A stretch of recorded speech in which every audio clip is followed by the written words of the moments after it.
Hi, my name is Brandon, and I'm an alcoholic and addict in recovery. In my addiction, before coming into recovery, I really judged everything that I could. I spent a lot of my time looking for flaws in the people, places, and things that were around me, and really looking at all the different ways that I could judge them. This really served no purpose except to inflate my own ego and pride, which was badly damaged at that time, and which I really needed in order to distract me from all the glaring flaws that I had that I was not addressing in my own life. And so one of the things that I learned in recovery is that I need to, one, make sure I'm addressing the flaws that are obvious in my own life, and even seeking help to address the ones that aren't so obvious. And two, that I need to stop judging others, other places, other people, other things so harshly. And in fact, be much more open to experiencing them as they are. And so that's the lesson that was taught to me as I started to get introduced to the 12 steps, which I did not know anything about and yet had already passed this terrible judgment on. I viewed the 12 steps as this horrible cult-like Christian doctrine that, it was designed to make you a slave to AA, and I hadn't even read them when I developed those judgments. So clearly I needed to approach them with an open mind, and doing so saved my life. Because by approaching the 12 steps with an open mind, by finding someone else who had an open mind about the way that they could be interpreted and then applied to your life, I really found a spiritual way of living that I've been able to take through these first 2 years of my recovery, and I don't know how I would have managed to do so otherwise. I want to read some of what Tommy Rosen says about this in Recovery 2.0, and I'll start with this. He says, "There are great and true teachings contained within the 12 steps. They can help you build a connection with the more subtle aspects of yourself. They can help heal your relationships, your heart, and your life. They can escort you from the darkness of addiction into the light of recovery. They can work in anyone's life, as all true teachings can. And yet they are far from a perfect system, and there are a few things you will need to know to navigate these steps in a manner that is correct for you to find what you are looking for."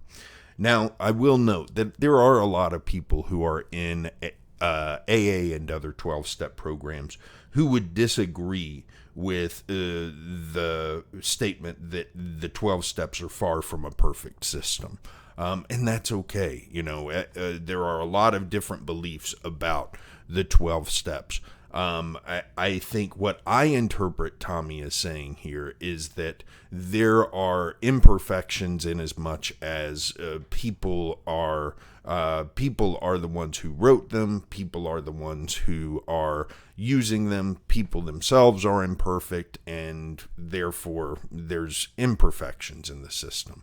But what really jumped out at me was what he says in the next paragraph. "To this day, when I read the 12 steps displayed on a wall at a meeting, their language is at best intimidating. Yet I know they contain power and provide direction to people like me who have suffered badly around addiction." And then he says a little bit later on, he talks about what's required to overcome that intimidation.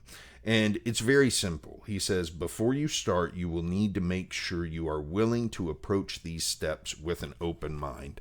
And there's two important concepts there to me: a willingness and an open mind. Willingness was something that it took me a long time to find. I wasn't willing to consider that something like the 12 steps might be something I needed. For a long time, and indeed for most of my life, I felt like everything I needed in life I could find within myself. The idea of finding strength in something outside myself felt like admitting weakness, admitting defeat. And so I didn't really like that idea.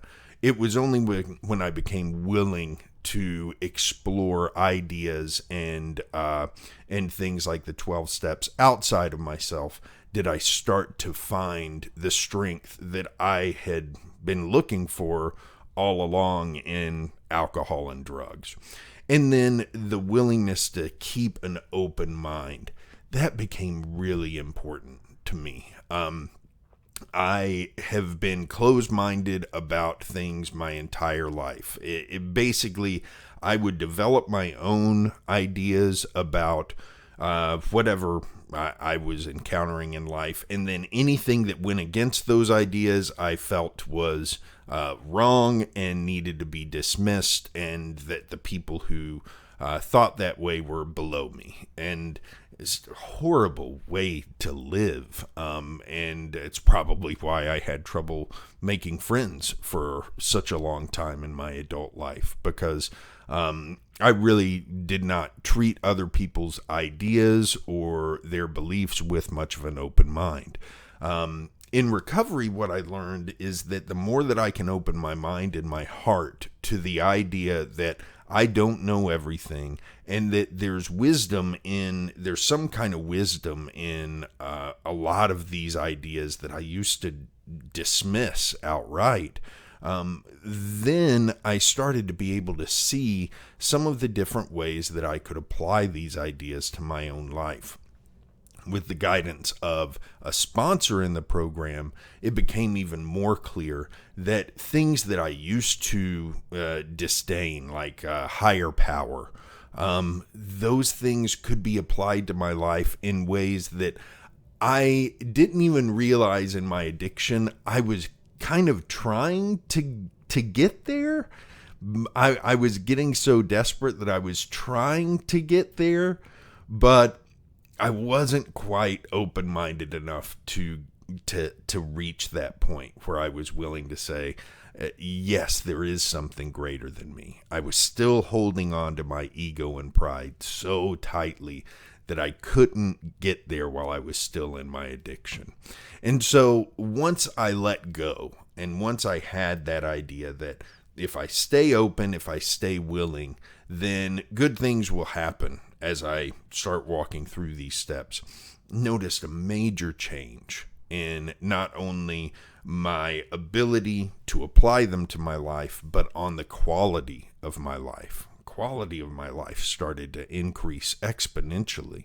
And all of a sudden I experienced the freedom, the almost weightless feeling that comes with finding not just sobriety, but recovery, and finding a spiritual path that I can walk down with help from others, with help from a higher power, with help from the world, the universe around me, whatever you want to think of. But that spiritual path of growth, that's the important thing. It doesn't matter, to me, it doesn't matter whether you believe in a higher power or not. Finding a path of growth that you can walk consistently and constantly. That's what we're looking for in recovery, no matter what program you're working. So that's what I was able to find. But to get there, it took taking an open mind, having the willingness to really allow these things into my life instead of judging them before I even had a chance to know what they were all about. That's it for today. I'll be back tomorrow with more. Have a good one.